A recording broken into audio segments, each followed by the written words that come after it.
So I want to talk a little bit more about the CTFAR model. And if you are not familiar with this, go back and watch my first video about it where I explain what it is. I'm wearing the same shirt in that video. Yes, I did do that on purpose to make it easier to find. So just as a quick review, see the CTFAR model, which was created by Brooke Castillo. The C stands for circumstance, which is a fact and it's neutral. There's no emotion attached to it until you have a thought, which is your T. And your thought generates your feelings, F. Your feelings then dictate your actions, which is the A. And then your actions fuel your results, R, CTFAR.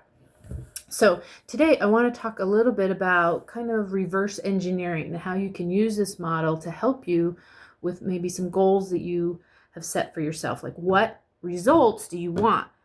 And then working backwards, what kind of feelings do you need, which will generate the kind of actions that will get you the results that you want. Okay, so just here's an example. Say you want to lose 10 pounds. That would be your result, that you have lost 10 pounds.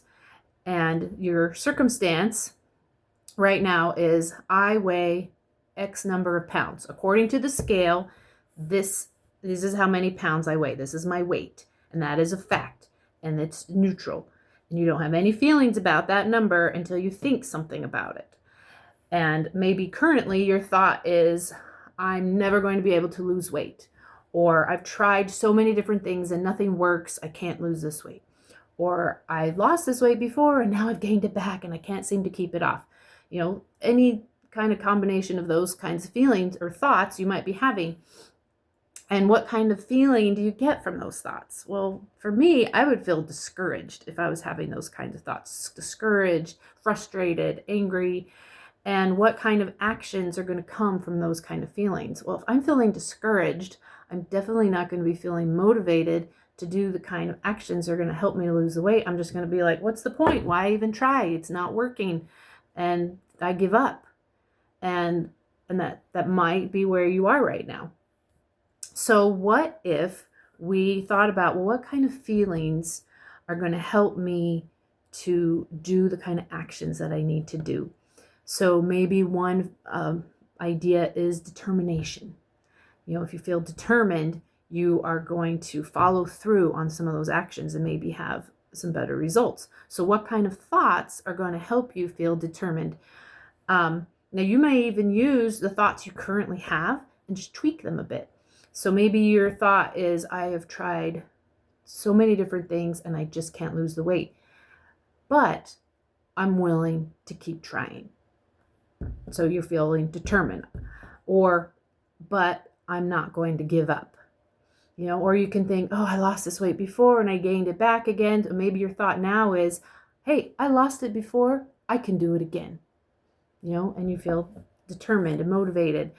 One of my favorite feelings is curiosity, because when you are feeling curiosity, your brain just naturally starts looking for solutions. That's what it does. That's its job. And so if you are looking, if your brain is always looking, it's going to notice things that maybe you didn't notice before. Like all of a sudden somebody's posting something on Facebook. You're like, oh, I haven't tried that. There's an idea, or there's a book, or there's an article, or a friend, or somebody who you think, oh, maybe that would work for me. So how can you generate that feeling of curiosity? So maybe your thought was, you know, I've tried everything and I can't lose weight, but maybe there's something out there I haven't tried. Or, you know, what would happen if I didn't give up? You know, what if there's something out there? And so those are just a couple. You can come up with other feelings that you feel like, you know, maybe excitement. It's, you know, oh, I'm going to try something new, you know, or I don't know. But one feeling that always is good, and we'll talk about this more later, is love and compassion for yourself. And if you're feeling love for yourself, you're going to try to find those actions that are going to bring you the results. They're going to help you be healthier and feel better. So play around with it a little bit. You know, give me shoot me a message or put a comment down if you have any questions, or tell me some of the feelings that help motivate you to do the kind of things that help you with your goals. So give it a try. Good luck.